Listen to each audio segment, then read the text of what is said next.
Comme tous les dimanches, les amateurs de tir sportif viennent s'entraîner au stand Henri Soto. C'est dans ce bâtiment emblématique de Saint-Pierre que l'association de tir sportif de l'archipel a ses quartiers depuis de nombreuses années. Mais depuis quelque temps, les tireurs économisent leurs cartouches. Un parfum de résignation se mêle à celui de la poudre. On a perdu certains tireurs qui, à défaut de pouvoir tirer régulièrement, ont laissé tomber. Pourquoi ?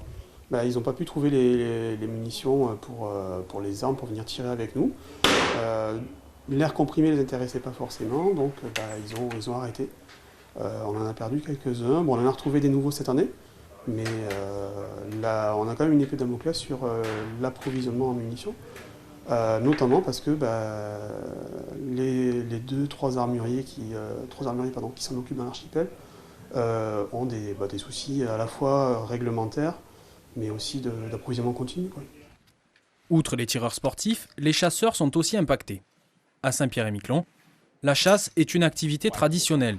Environ 600 personnes possèdent un permis, soit 10% de la population, le plus haut taux de toutes les fédérations de chasse de France. Problème, le prix des cartouches s'envole et se répercute sur le consommateur.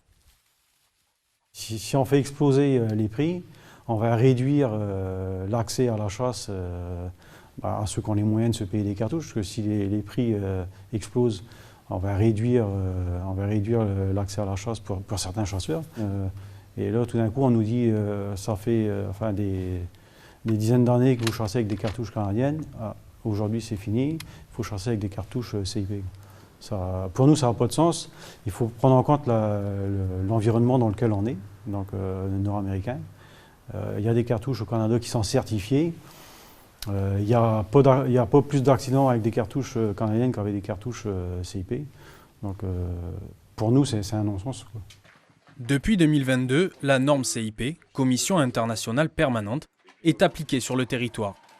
La CIP, une convention qui date de 1914 et dont la France ainsi que 13 autres pays sont signataires. Son rôle est d'établir une norme pour les munitions et les armes à feu fabriquées et vendues dans les pays membres. Le Canada n'en faisant pas partie, les importateurs de Saint-Pierre-et-Miquelon sont limités dans le choix de leurs fournisseurs. C'est le cas pour l'association de Baltrap de Saint-Pierre. Le but du jeu, c'est d'arriver à proposer à nos tireurs des cartouches au prix le plus bas possible. Donc on est entre 30 et 40% de plus qu'au tarif métropolitain. Donc ça peut se comprendre du fait de l'isolement, quoi. Aujourd'hui, on tolère l'importation de munitions du Canada qui n'ont pas la certification CIP.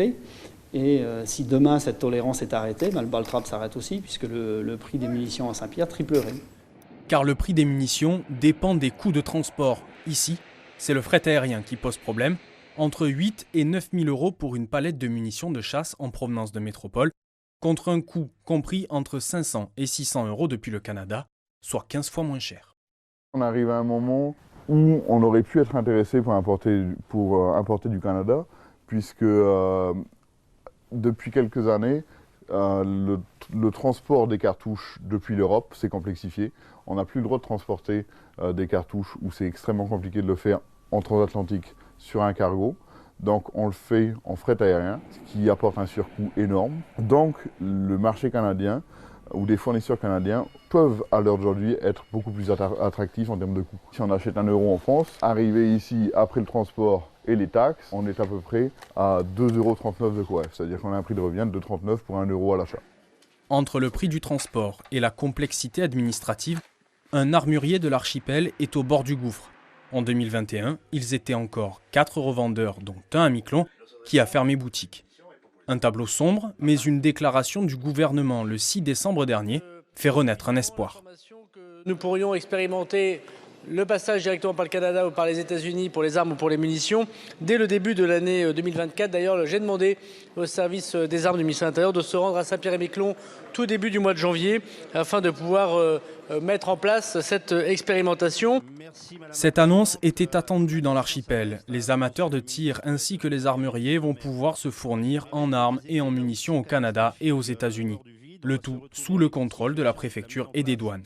C'est ce que réclame depuis 10 mois le député de Saint-Pierre-et-Miquelon, Stéphane Lenormand. Il salue cette nouvelle. Gérald Darmanin, en question au gouvernement, a donné, entre guillemets, le tempo pour que l'on puisse décliner une situation qui retrouve, comment dire, celle que l'on connaissait. Donc voilà, maintenant, il faudra calibrer la rentrée opérationnelle de cette volonté du ministre. Mais à partir du moment où le ministre de l'Intérieur s'engage, ça va faciliter le travail avec les services de la préfecture. La préfecture se dit dans l'attente d'un calendrier pour la mise en place de cette expérimentation. Prochaine étape, la venue du SCAE, le service central des armes et des explosifs, qui dépend du ministère de l'Intérieur et des Outre-mer.